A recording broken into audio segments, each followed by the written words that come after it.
Every once in a while, one of you guys asks me if I think that this channel negatively affects my chances of working as an actress in the future. And usually I say no, but then I make videos like this.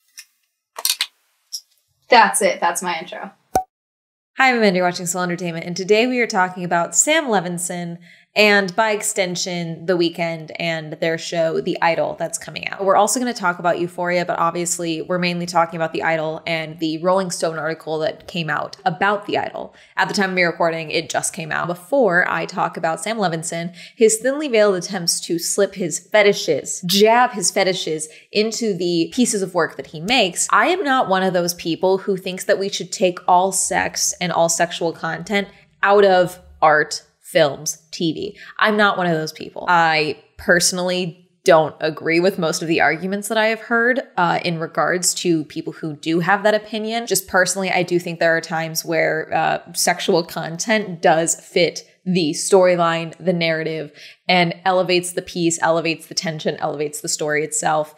I said story twice, but you get my point. Now, I understand that there are people who have experienced sexual assault and things like that, and I understand wanting to avoid media that depicts those things or any form of sexual content as a means of personal protection for yourself and trying not to re-traumatize yourself. I completely understand that. However, I do not think that just completely sanitizing all form of media of sexual content is a remedy, if that makes sense. Why I'm bringing all this up is that I do think that though this show is probably going to be torture porn with a little plot, it does not mean that I think that any media that has sex in it is inherently harmful. I just don't agree with that rhetoric, and I want to make that very clear. Here's the synopsis of the show according to IMDb at this time. A self-help guru and leader of a modern-day cult enters a complicated relationship with a rising pop idol.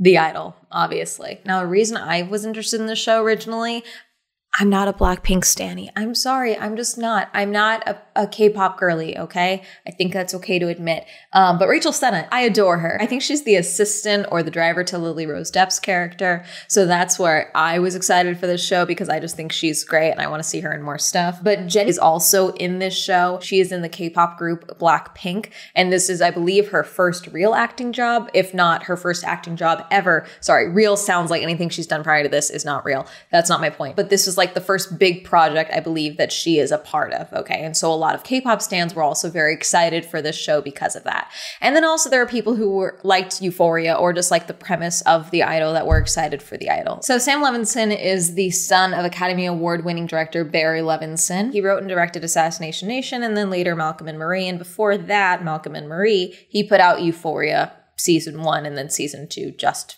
finished airing a couple of months back now, I think. God, how long ago was that? Time is a black hole. But Euphoria season 1, I think, is where people really got on the Sam Levinson train, I guess you could say, or at least the people at HBO did. This was one of Zendaya's more adult roles, I would say, and people were very excited. I personally adore Zendaya. I never started watching Euphoria season 1 until Euphoria season 2 started airing. Why? I can't really tell you. I don't have a good answer other than I just didn't. Euphoria season 2 started airing. People were watching it. I was like, okay, well, I'll get caught up. I'll watch season 1 now, and then I can start watching season 2 alongside everyone. So I just kind of binged season 1 in the span of like a day and a half.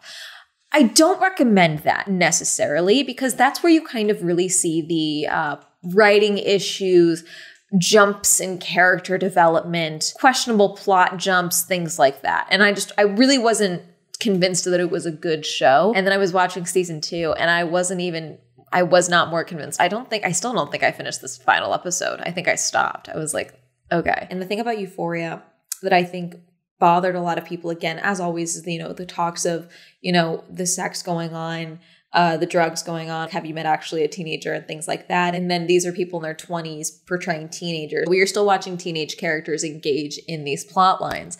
And there was a lot of questionable's a nice word for saying it. There was a lot of things in this show, in season 1 even, that were just insane. Like when Maddie loses her virginity on vacation when she's 14 to a 40-year-old man. But honestly, she's the one in control. Kat's character's kind of like liberation in a character and finding her identity really is through sex work as a minor.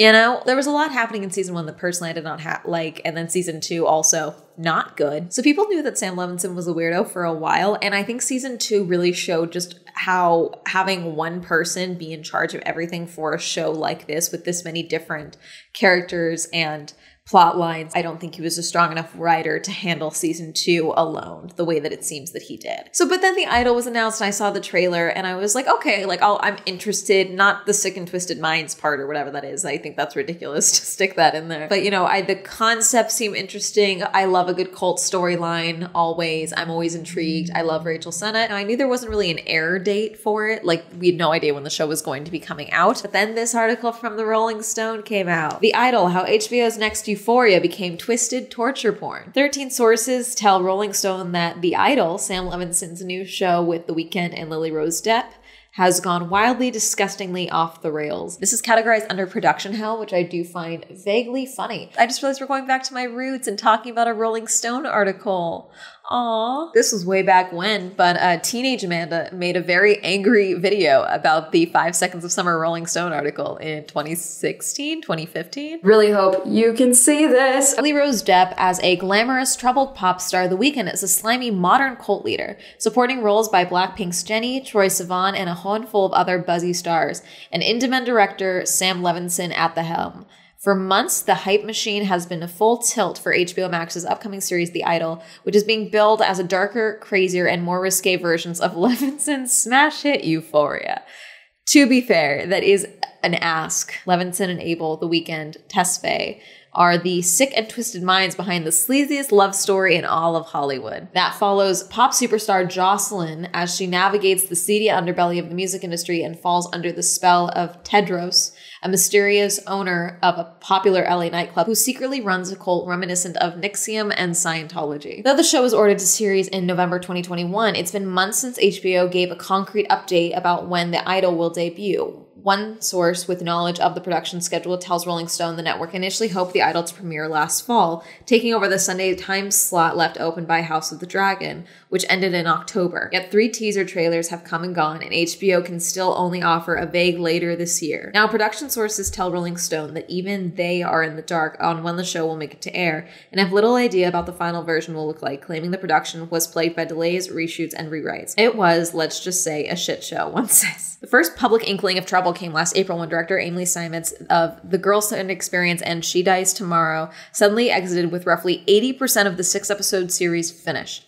HBO addressed the news by confirming The Idol was set to have a major creative overhaul and would be adjusting the casting crew. There was little explanation for the shakeup except for reports that Tesfaye, who is co-creator, felt the show was headed too much into a female perspective. Let me go back to the breakdown of the show. Follows pop star Jocelyn as she navigates the seedy underbelly of the music industry and falls under the spell of Tedros. I think that kind of requires a female perspective because we're following Jocelyn, sounds like. I'm assuming there's other characters as well, but I'm assuming the developing pop idol is The Idol. But then also I'm assuming The Idol is also a reference to like idology in the cult leader element of things. So I can understand to some degree where you would be like, okay, we're not covering the cult aspect enough. But to say that the entire project is leaning too much into the female perspective and that's enough to kind of have someone leave. Okay, I shouldn't say they had someone leave. She exited the project, the director. See, now I want Simons to speak publicly on this, but I don't think she will. With that explanation, then she probably did leave on her own accord. But then also it's like 80% of your project is done because then they brought in Sam Levinson, you know, after she left. And then the overshoot happened, but didn't they request that he do the overhaul? Because they announced it, cast and crew. In interviews with 13 members of the show's cast and crew, Rolling Stone has learned the drastic delay was caused by Levinson taking over as director and scrapping the nearly finished $54 to $75 million project to rewrite and reshoot the entire thing. I have a feeling we're gonna see, I don't think we're gonna see Snyder Cut levels of response to this show, but I feel like there's always going to be something in the background of like, oh, the Simons cut would have been better. Because 80% of the project being filmed is a lot. To reshoot and re-edit that and scrap up to $75 million worth of shooting. Like, was it not salvageable at all? I never understand the fully scrapping everything and starting over. I get it if you're in the writing process and you scrap everything that you've done to start fresh with like what you fleshed out the ideas and now you're starting over. I get that, but scrapping what's already been filmed, I don't know. With Simons out of the picture, HBO handed the reins to Levinson, only to have him weaken the show's overarching message, many sources say, by dialing up the disturbing sexual content and nudity to match, and even surpass that of his most successful show, Euphoria. What I signed up for was a dark satire of fame and the fame model in the 21st century, one production member explains. The things that we subject our talent and stars to, the forces that put people in the spotlight, and how that can be manipulated in the post-Trump world. However, they said, it went from satire to the thing it was satirizing.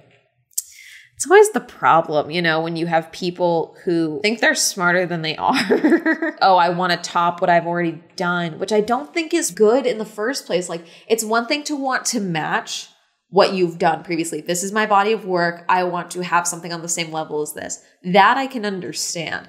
But to just be like, okay, we need to up the crazy sexual factor just to surpass my show about literal teenagers that are also having insane amounts of sex and are topless all the time. Like, that's, you know? Frankly, I think that's stupid. Four sources say that Levinson ultimately scrapped Simon's approach to the story, making it less about a troubled starlet falling victim to a predatory industry figure and fighting to reclaim her own agency, and more of a degrading love story with a hollow message that some crew members describe as being offensive. That's what I was hearing, that it was more like I love that I am with this cult-like figure that has manipulated me because I'm also manipulating him. It was like any R fantasy that any toxic man would have in the show. And then the woman comes back for more because it makes her music better.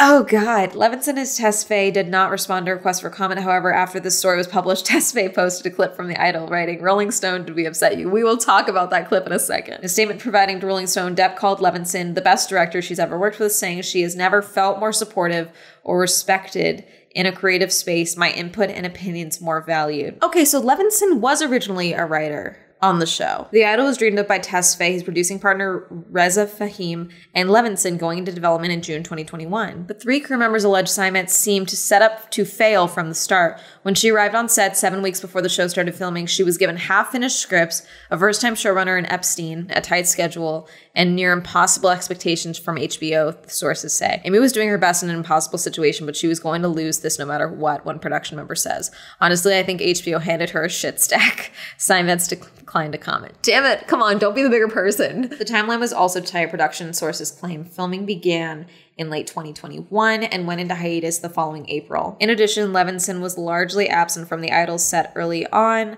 His time instead devoted to wrapping on Euphoria's second season, which was being filmed a lot next door. Apparently, sources are talking that Semets thought she was going to be able to put her stamp on the show, but Levinson was not really open to collaboration and was not happy with how the show was going as they were filming to begin with. This quote from one source says, "And then for HBO to turn around and have Sam get essentially a blank check to turn it into Euphoria Season 3 with pop stars is extremely, extremely frustrating." Many people say they were fans of the original script. It was gripping, I couldn't put it down, but the final episodes were still only half finished and the finale completely unwritten. Semets was encouraged by HBO and producers to put her own spin on the show and write the last episode, a source explains. As a result, Semets was polishing up scripts and writing while directing. She also had her assistant, who had no previous credited writing experience, writing scenes, with HBO making the assistant a staff writer last January. So apparently it wasn't until the show went to break before the filming of the finale. So they had 5 episodes filmed. See, that's insane to me. To cut, be like, no, we don't like this, let's start over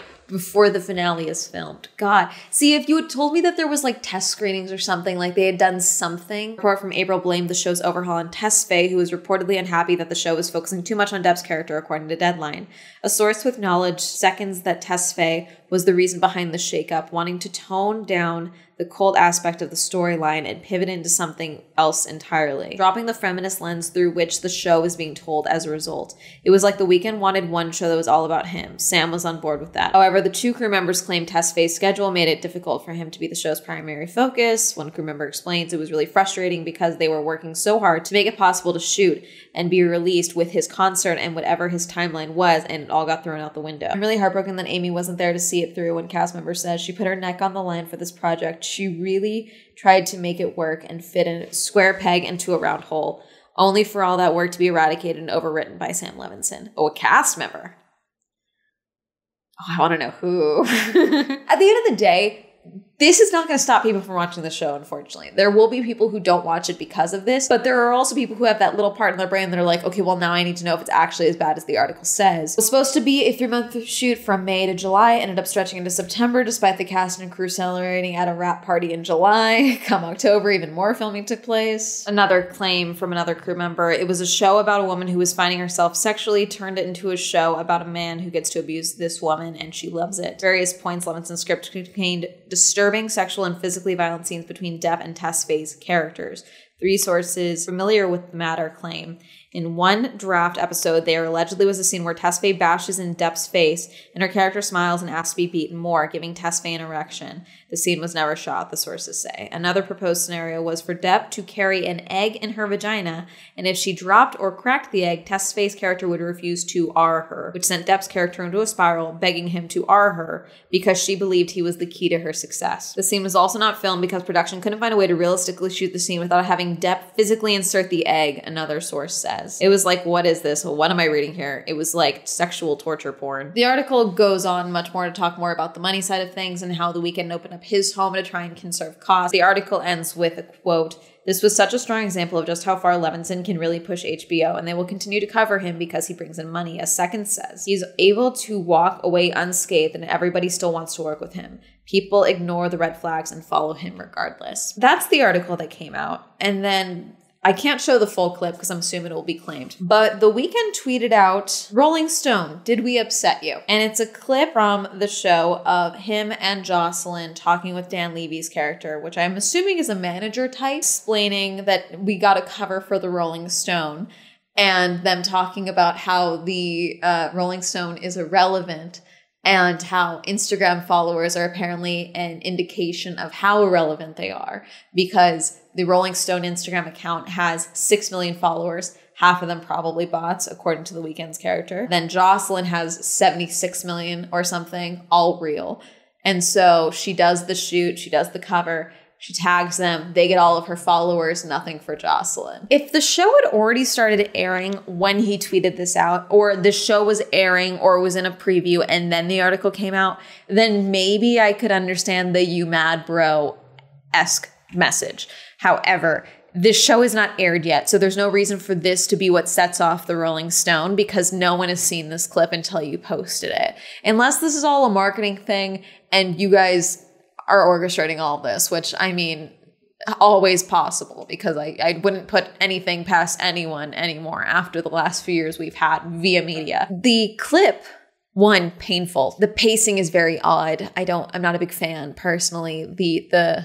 I'm hoping it's just framed bad and being out of context. That's why, because the acting is a little stilted. Watching that scene, I'm assuming that it's supposed to be an indication that these two characters, The Weeknd and Depp's character, are idiotic to think that they would, not do this cover. It's the Rolling Stone, a cover for the Rolling Stone for a rising pop star. You absolutely would take that. Like, you would do that. You would 100% be on the cover of Rolling Stone.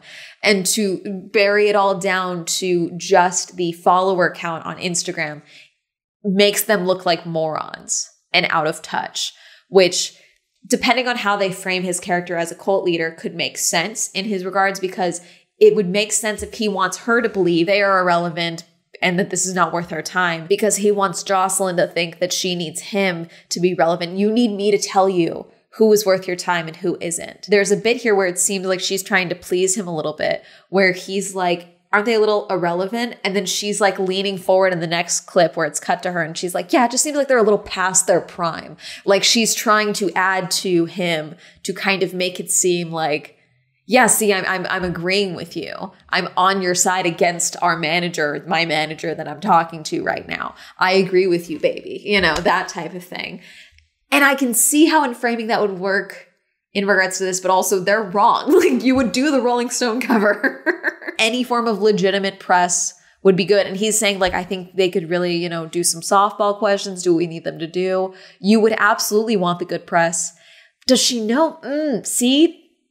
Now I need to know the context of the scene. They got me because now I want to know the context of the scene, because it's like, does she know she's in a cult or not? Or does she just think that this guy who owns this nightclub is just like the source of her magic as a musician, you know? Like I need to know what's going on here. God, they got me, god damn it. If you personally don't want to watch the show or support the show after something like this, that's totally fine. I think that's understandable. Clearly, with how Euphoria season 3 is going to go and all this stuff, I thought there was going to be a writer's strike, honestly, this year. So who knows when Euphoria season 3 is happening. I don't even think they've started production or they're going to start production. The show's not supposed to air, I think, until 2025, when everyone's 30. All the actors are. So who knows what's going on. That's really the whole point of this video. I just wanted to talk about the article a bit more and my own feelings on Sam Levinson. I don't like him. I don't think he's a spectacular writer. From everything that happened with Barbie, everything that happened coming out of this article and all this stuff, I don't like him as a director. I think respect is a big thing for me. And that's the thing that always gets me about this industry is people are like, well, people are always disrespectful in the film industry. It's because that's just how it is. Sydney Sweeney is mentioned in this article as well in reference to an interview that she did back when season 2 of Euphoria was airing, where she talked about how Sam is actually respectful of what his actors want. So there was a scene or multiple scenes where Cassie is supposed to have her top off for the scene. And she said that she told him that she didn't really think it added to the scene. And so he said, sure. And Chloe Cherry also has spoken out about how the first day she was on set, they filmed the scene with her boyfriend where she's supposed to climb through the vent. And Sam Levinson wanted her entirely naked in that scene. And it was like, that seems like a lot. And so I don't know. Just because he's not forcing people to be naked all the time does not mean he's also not a dirtbag, you know? Like, just because he's like, hey, here's all the nudity that I'm putting on the table. If you do half of it, I'm happy, you know? Like, I just don't think that that's a sign of a stellar director who treats his actors well, you know? I'm assuming he knows that forcing his actors to do the nude scenes when they don't want to do the nude scenes is obviously an even worse look. I don't want to say it's like applauding a fish for swimming, because that's not, the fish is trying to get other fish to like show a hole on camera. You know, like it's ridiculous. Anyways, that's going to be it. Did you watch Euphoria season 1? Did you watch Euphoria season 2? What are your opinions on it? Have you heard about The Idol? Were you interested in The Idol before this? What is your thoughts on The Idol now? Did you read the Rolling Stone article? Is this the first time you're hearing of it? What do you think of Sam Levinson as a director in all? Let me know. Comment down below. Reminder, I have a podcast, the Swell Entertainment podcast. Reminder, I have merch like this mug right here. There may be a design for this video. I don't know yet. Shout out to my patrons. Thank you so much for supporting my Patreon. If you also explore my Patreon, the list down below. Like, follow me on my social media. That'll be all here. And that's going to be it. Have a lovely day. Goodbye.